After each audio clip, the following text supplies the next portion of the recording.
Coach. How are you today?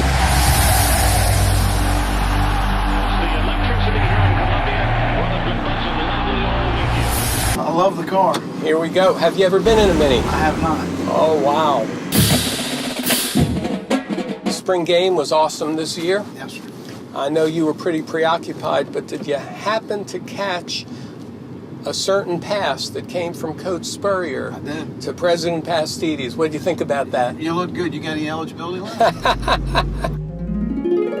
Do you mind having high fan expectations? No, I want our fans to have extremely high expectations. And that's where you want to coach in a place like that has high expectations. Sure. There's none higher than my own in our football team. I can assure you of that. How do you motivate young men? It's hard.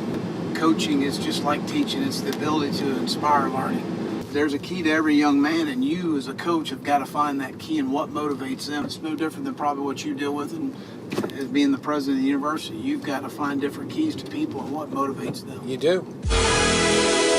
It must be gratifying to know that we've got a top 10 recruiting class. There's no doubt about it.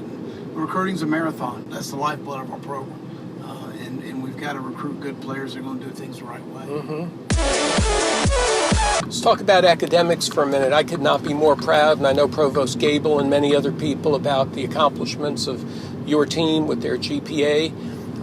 We rank up near the top, not just in the conference, but with the Ivy League and with great schools like Northwestern. How do you instill that in them? What you emphasize is what's important. We start every position meeting with academics. Our guys understand that that's important here. That's why you're able to have a 98% graduation rate, which was third in the country, and the third highest overall grade point average in school history for our football program. We have 28 different majors represented on our football team. Most places have 2. We're making a lot of positive things happen, but that's why they're here. At the end of the day, football, it's a great vehicle for some guys to have an opportunity to come to a place like the University of South Carolina, but it's not just about playing football. It's about going to class and getting a degree. All together. How do you handle a loss, starting with the locker room? In winning or losing, I think you need to be really technical and start with yourself and be a hard self-evaluator on what could we have done different from a preparation standpoint, starting with myself, starting with our staff, and then from a player standpoint. And I ask our players all the time, be hard on yourself. It's hard sometimes in our society now to point the finger at yourself and say, I could have improved better. And the coaches, starting with you, as No you doubt. said, in every position, coach, everybody. What's the locker room situation like, let's say, at halftime of a game that you're behind in, that you really should be winning or could have done better? How do you approach that? As long as our guys are playing with great effort, and I think that they're focused, and I think that they're trying, I want to be constructive. I want to be positive, accentuate the positive things and look forward. If I don't feel like our guys are focused, I don't think they're dialed in, I don't think they're playing hard, that may be a little different temperament at halftime. I know your players love music. Most of the times I see them, they've got their earbuds in, but what do you think they listen to?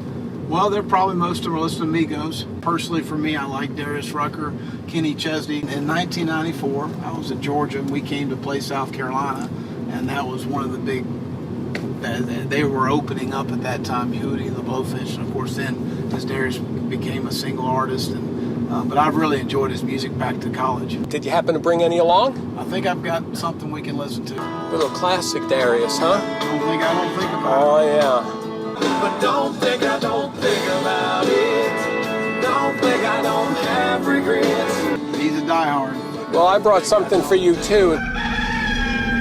It's a different genre of music. Tell me when you think you know what it is. I think it sounds familiar. I might break the speed limit here with my Mini Cooper. After a touchdown, and I'm looking down at the student section there, and I've got guests from all over the country sitting there, and I'm saying, just look at the students. Look at them. Synchronize insanity. That's what I like to call it. It's a great environment. It is. And the other team, they kind of like the music too, but they're not really allowed to kind of enjoy it the way our players do. So, Coach, thank you for all you do.